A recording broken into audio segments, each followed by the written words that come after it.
Hi అండి, అందరికీ నమస్తే అండి. ఓం గణపతే నమః.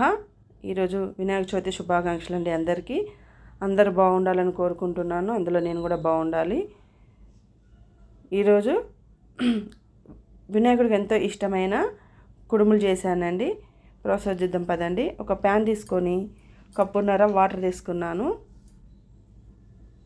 కొలతలు కరెక్ట్గా ఉంటే కుడుములు మంచిగా వస్తాయి, మనకు ఎక్కడ పలుగులు అనేది రాదండి. ముందుగా నానబెట్టుకున్న శనగపప్పు గంట సేపు నానబెట్టుకున్నాను, ఉడికించుకోవాలి ఒక 10-15 నిమిషాల తర్వాత.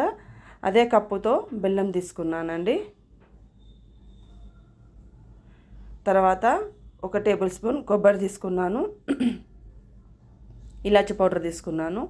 అదే కప్పుతో పొడిపిండి తీసుకున్నాను, బియ్యం పిండి, కప్పు బెల్లం, కప్పున్నర నీళ్ళు, కప్పు బియ్యం పిండి. పర్ఫెక్ట్గా వస్తుందండి.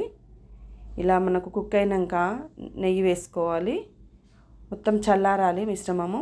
చల్లారినాక చపాతీలాగా ఇలా అనుకోవాలి. అప్పుడు మనకు పలుగులు అనేది రాదు, కుడుములు మంచిగా వస్తుంది.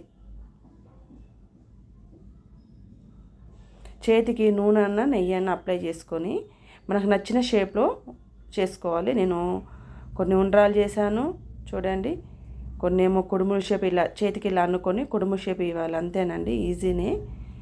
మనకు జల్లిగంట ఉంటుంది కదా, జల్లెడ, దానికి అప్లై చేసుకోవాలి ఆయిల్ అయినా నూనె అయినా.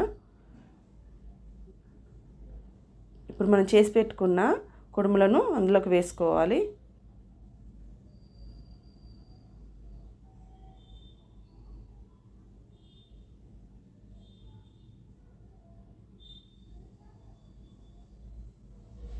ఒక బౌల్ తీసుకొని వాటర్ తీసుకోవాలి. వాటర్ హీట్ అవుతుంటే ఆ బౌల్ మీదనే జల్లిగంట పెట్టుకోవాలండి, జల్లెడ. తర్వాత ఒక మూత పెట్టుకోవాలి. మొత్తం ఒక 20 నిమిషాలు కుక్ చేసుకోవాలండి. ఆవిరికే కుడుములు ఉడుకుతాయి. చూడండి ఎంత బాగా ఉడికినాయో. ఒక ప్లేట్లోకి సర్వ్ చేసుకోవాలి. గణపయ్యకు ఎంతో ఇష్టమైన కుడుములు రెడీ. ఫ్రెండ్స్, ఈ వీడియో మీకు నచ్చిందా? నచ్చితే సబ్స్క్రైబ్ చేసుకోండి, లైక్ చేయండి. Thank you watching. Me Kavitha.